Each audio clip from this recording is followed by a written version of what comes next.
I think it's not much of a magazine, but I know nothing about it. You're saying that they had what? Folks, Dumpy Don just broke stupid. A mistake so bad that it might vindicate Mrs. Butter Emails herself, as Hillary Clinton jumps onto the dog pile after the Trump administration accidentally added the editor-in-chief of The Atlantic into a secret war room group chat. This story is insane, and the one thing we know for sure is that this clip aged like milk. Under the previous administration, we looked like fools.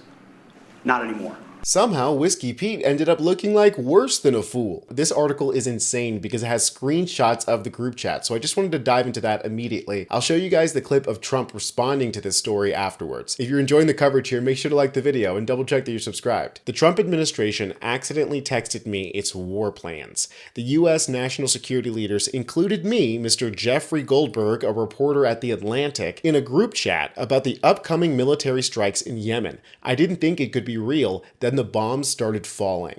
This story starts like the weirdest mistaken identity movie ever. On March 11th, I received a connection request on Signal from a user identified as Michael Waltz. Michael Waltz is a security advisor for Donald Trump. I did not assume that the request was from the actual Michael Waltz. I've met him in the past, and though I didn't find it particularly strange that he might be reaching out to me, I did think it was somewhat unusual given the Trump administration's contentious relationship with journalists, and Trump's periodic fixation on me specifically.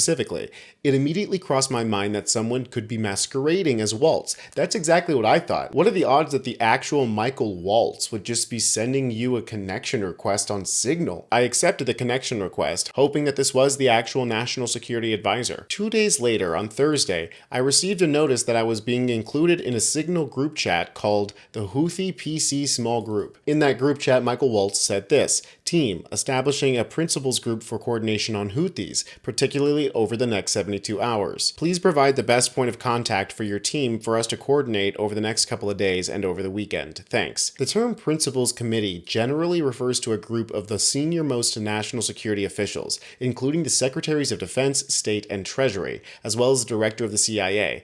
It should go without saying, but I'll say it anyway, that I have never been invited to a White House Principals Committee meeting, and that in my many years of reporting on national security matters, I had never heard of one being convened over a commercial messaging app. This is like Hillary Clinton's emails, but instead of a server, it was Google Cloud. And then in the group chat, all of these heads of these departments go on to do exactly what they were asked. They name a point of contact. The worst is this last one. One more person responded, John Ratcliffe being the head of the CIA, with the name of a CIA official to be included in the group. I am not publishing that name because that person is an active intelligence officer. Holy shit, and they just added a random person to this? After receiving the Waltz text related to the Houthi PC small group, we discussed the possibilities that these texts were part of a disinformation campaign initiated by a foreign intelligence service. I had very strong doubts that this text group was real because I could not believe that the national security leadership of the United States would communicate on Signal about imminent war plans. I also could not believe that the national security advisor to the president would be so reckless as to include the editor-in-chief of The Atlantic in such discussions with senior US officials, up to and including the vice president. Now the dweebs who are part of this peanut gallery, namely JD Vance, Pete Hegseth, and Stephen Miller, go on to debate whether or not they should bomb the Houthis. JD and Pete say no because Europe largely benefits from the Suez Canal, whereas we only minorly benefit. But Stephen Miller says Daddy Trump wants us to bomb it, so we should go ahead. Here's the screenshot of the actual messages of this decision if you want to pause and take a look. It's absolutely insane to me that these conversations were happening over Signal, and it's also ridiculously incompetent that nobody notices that there's a random reporter in this conversation. At 11 a.m. the next morning, the account labeled Pete Hegseth posted Team Update. The reporter says, "I will not quote from this update or from certain other subsequent texts. The information contained in them, if they had been read by an adversary of the United States, could conceivably have been used to harm American military and intelligence personnel, particularly in the broader Middle East Central Command area of responsibility." That's insane. What I will say, in order to illustrate the shocking recklessness of this Signal conversation, is that the Hegseth post contained operational details of the forthcoming strikes on Yemen, including information about targets, weapons the United States would be deploying, and attack sequencing. The only person to reply to the update from Hegseth was the person identified as the vice president. "I will say a prayer for victory," Vance wrote. 2 other users subsequently added prayer emojis.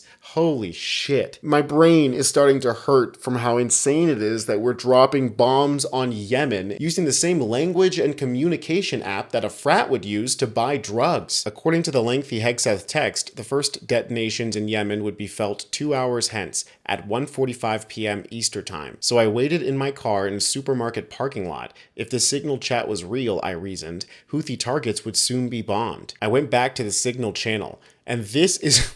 Oh my god, bro. And this is what it looked like. The Signal chat group, I concluded, was almost certainly real. Having come to this realization, one that seemed nearly impossible only hours before, I removed myself from the Signal group, understanding that this would trigger an automatic notification to the group's creator, Michael Waltz. No one in the chat had seemed to notice that I was there, and I received no subsequent questions about why I left, or more to the point, who I was. I'm more curious and skeptical about my own friend's group chat than these people were about a secret war plan. The reporter then sent a flurry of emails asking questions about why the hell he was added to this group. A spokesperson for the National Security Council responded saying, "This appears to be an authentic message chain, and we are reviewing how an inadvertent number was added to the chain. I have never seen a breach quite like this," the reporter says. "It is not uncommon for national security officials to communicate on Signal, but the app is used primarily for meeting plans and other logistical matters, not for detailed and highly confidential discussions of a pending military action. And of course, I've never seen an instance in which a journalist had been invited to such a discussion. All along, members of the Signal group were aware of the need for secrecy in operations security."